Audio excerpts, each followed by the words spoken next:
try and get her to orgasm, is there any very quick, simple tips which they can implement to achieve that? So it depends. If they want to give her like a penetrative orgasm, a squirting orgasm, like a clitoral orgasm, so there's a few ways I can answer this. I think one of the because some women can be a lot easier to make come from, say, cunnilingus or direct clitoral stimulation, right? And other girls can actually come quite easily from penetration.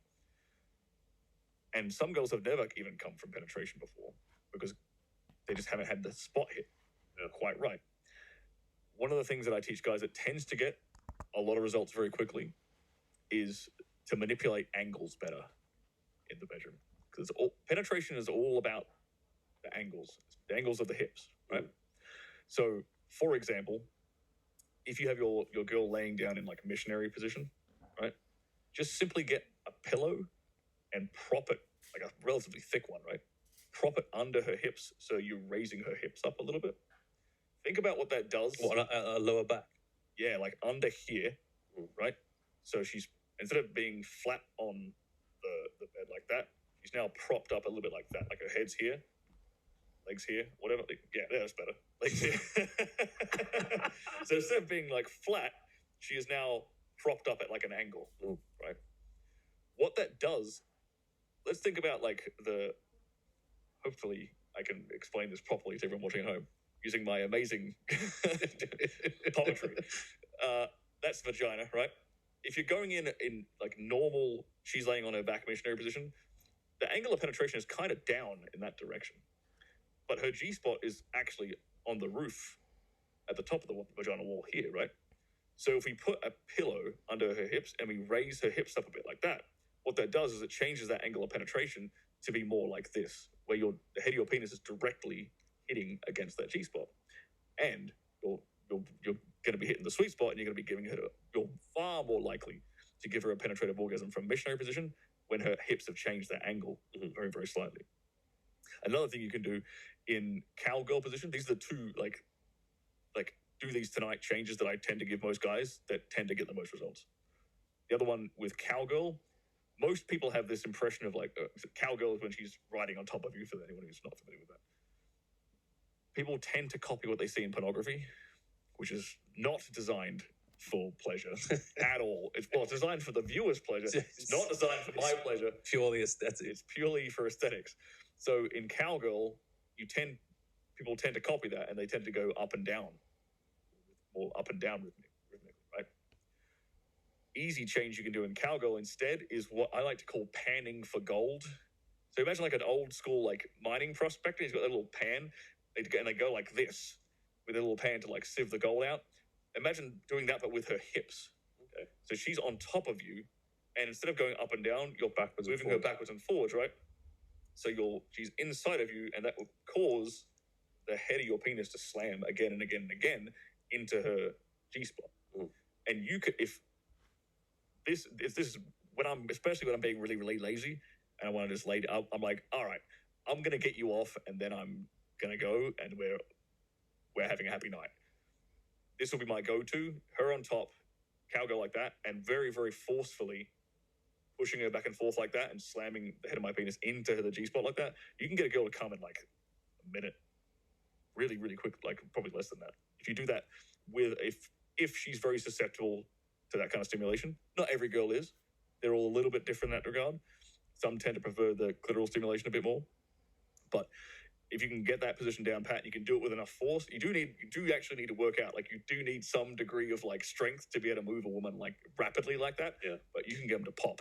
And a big part of getting them to orgasm in that way is kind of by is the element of surprise in a way. Because if a woman is in her head, she can't climax. If she's thinking too much, she will never be able to come. So this is where dominance comes in, by the way. When you're dominant and you're leading and you're sort of being a bit maybe more like manhandly, it puts a woman in this subspace where she's not thinking anymore. She's just being present, and she can let go. And when she can let go and not think like that, she's far more orgasmic. So when you do this sort of cowgirl thing, if you just do it kind of quickly and unexpectedly, like without giving her a chance to really think about it, before she knows what's happened, she's climaxed. She's like, oh, bang, pop, happy days. She's like, what the hell was that? But she's going to remember that. Right, but it's because you didn't give her time to think, right? Because one of the worst things a guy can do, and this might also, I'm giving you like a bunch of different answers. I know you asked for one thing. No, that's good stuff though. One of the worst things a guy can do in the bedroom is try to please his partner too much. Like, be so desperate to please her. Have that, I mean, having that kind of energy, that attitude. Because women are very, very good at picking up on vibes from guys. They're very, very good at picking up body language. She will know instantly if you are desperate to make her orgasm. You know, if you go into sex with this, like, oh, I need to make her come, otherwise I won't feel like a man. Or I need to make her come, otherwise I'll feel worthless, or I'll feel inadequate in the bedroom, or whatever it is, right? That kind of desperation, she will feed off of that, and it will only make it worse. It'll put her in her head, because if the guy needs to make her come, well, now he's just put a whole bunch of pressure on her, and now she's in her head, and she's like, oh god, if I don't come, then he's gonna feel self-conscious. I don't want to upset him. I don't want to bruise his ego. Blah blah blah blah blah. Now what's she doing? Just hamster wheeling, thinking in her head again and again, and then she ain't present. She ain't paying attention to what the sensations she's feeling. All you've done is put her in her head. So this is what the frame of mind I recommend guys go into the bedroom with. It sounds counterintuitive, but I call it the selfish pervert frame of mind. So you're not selfish in the regard of like, oh, I'm going to pump for 30 seconds and bust and I'm going to sleep. You're not selfish in that regard. You're selfish in the regard of, I'm going to do things to her for my own perverse amusement. Like, she's my sexual muse, and she's just along for the thrill of the ride. You know, it's not like I'm doing them just to please her. I'm doing them because I enjoy exploring her body, and I enjoy getting her off more than she enjoys getting off herself, if that makes sense. But it's selfishness in a perverted kind of way, which stops you from having that mentality of, oh, I desperately need to please her. And it makes you a little bit more dominant and kind of masculine in your approach to things too. Yeah. It's interesting because the less I have cared about pleasing her, the more they've been pleased. Surprise, surprise. Right? So when you combine that kind of mentality with, like, because you obviously know what you're doing as well, right? Because you've got experience. So when you combine that correct mentality with, like, the practical know-how, I guess, of what to do exactly in the bedroom, then it's game over. It's super easy to make a girl, like, give a girl extremely memorable and enjoyable experience in the bedroom. Do you think all men should go down on their partner?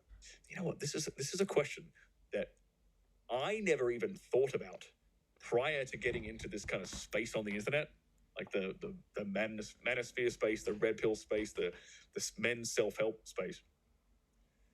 And I started seeing guys, like, saying things, particularly on Twitter for some reason, to the effect of, if a man goes down on a woman, then she will lose respect for him. I've heard people say this phrase quite a lot. And some guys, I know, some friends of mine, they don't do it for that exact reason. Some guys just don't like it. Cool. I personally fucking love going down on chicks. I love going, and I'm also really, really good at it.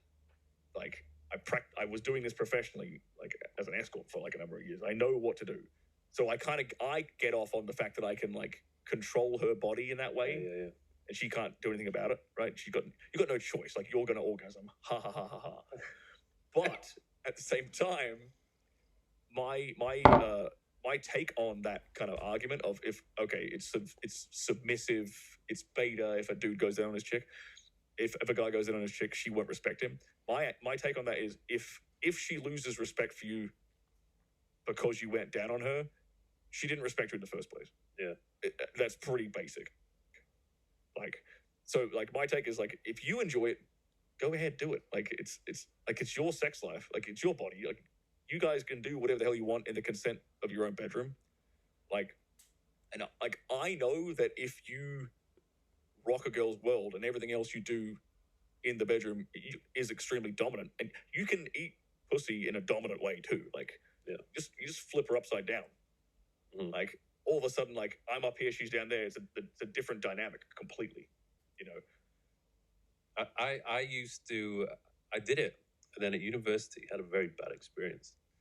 That was my own foolish mistake, I guess, because this was after a long night out, and I decided I'll go down on them, and it was absolutely rank.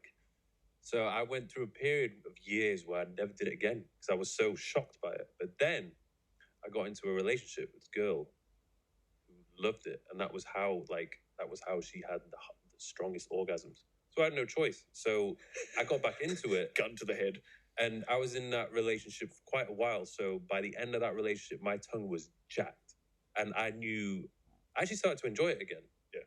So, like you said, I've got to a point as well where, because I know how to do it, and I've got the stamina to do it, I actually enjoy doing it because it blows their mind if you do it properly. Yeah, so I learned when my first ever girlfriend, like the girl I lost my virginity to, like we were dating for like 3 years or whatever when I was like 16, 17, 8, like so super, super duper horny. And I'm like, I want to know everything about like the female body and like you're my girlfriend. So for me, it was just like, and obviously we were exclusive, whatever. So like she ain't cheating or anything. So it's just like, that was same thing. Super duper strong tongue. I could do that shit for forever. And I got really good at it. And when you're good at something, you enjoy it. Yeah. I think. Yeah. So it's like, it's less about like her pleasure in general. And I'm sure as a kind of like corollary to that, there's probably like the girls who give the best blowjobs are the ones who enjoy doing it. Yeah. Right? The girl that gives you a blowjob with that mad enthusiasm, it's awesome. Yeah, you don't want them like, yeah. The girl who gives like the chore job is like, this is like, just stop, honey. Like, move along. You know? Yeah. So I think that applies both ways. Yeah. What about squirting? You think all women have the capability of squirting? Correct. They all can do it, yes. Yeah. They have but a lot of them, the plumbing. But a lot of them have never experienced it. Correct. So there's a difference between what you see in a porno and the real world. So anytime you see a porno, and if the title of the porno contains the word squirt, usually it's fake. Yeah. Because squirting schoolgirls 47, right? I guarantee you that actress was backstage drinking a gallon of water prior to the scene, and she is just pissing on everyone. I know this for a fact. Okay? Because she has to produce a ridiculous amount of fluid for the camera. That's the scene we're shooting today. So she needs to projectile. I've seen some of them. I've been literally baffled. Yeah. In my more naive days, I was like, how is this possible? Well, she's carrying all of this around all day? So secret compartment? The compartment's called the bladder. Now, however, when a girl actually squirts, like real, like legit squirt, it comes from a thing called the Skene's gland, which is kind of the female equivalent of the prostate. So it actually produces this fluid, and you stimulate it. It's like behind the G-spot. You can stimulate that, and it produces a different type of orgasm and a different type of sensation for the woman. So it's distinctly different feeling when they climax that way. But it's all in the same kind of area as the bladder, so sometimes a bit more. Sometimes they'll also like give out a bit of piss as well if they don't really have super duper control over it, or if they just have a really full bladder. So like squirt is real, but a lot of the times there is pee involved. Yeah. Do you think men should actively be trying to make women squirt, or do you think it doesn't really matter as long as you make them come? Yeah, it's fun. Yeah. Like if they've never done it before, especially if they've never done it before, it's super fun. Yeah, they'll remember their first time, won't they? Yeah, see, exactly, right? And it ain't that hard. Yeah. It's just like, you remember those like startup lawnmowers? Yeah. As a kid? Yeah. Yeah, lawnmower, right? Like, again, for people at home. Well, I'm sure, have you put together a book on this? I've got a whole video course on it. Okay, yeah. Yeah. detailed. But with my hand puppets, we can get as close to the real thing as possible. Vagina, hands in the rock and roll position and invert them, and you're going up like that. And you're slamming these fingers basically forcefully into the G-spot on the roof of her vaginal wall, and you're doing it like side guard, right? Like jiu-jitsu. Yeah. She's laying there, I'm on the side like this, head's here, feet here, and I'm coming in from this angle. And it's like starting a lawnmower. You're going very, very, quite forcefully and quite quickly. And if you again, element of surprise, if you kind of pull this out of the bag and you do it, you can get her to squirt within like 30 seconds. But you need some force, like strong forearms. So I can't do it with my left hand. I can only do it right-handed.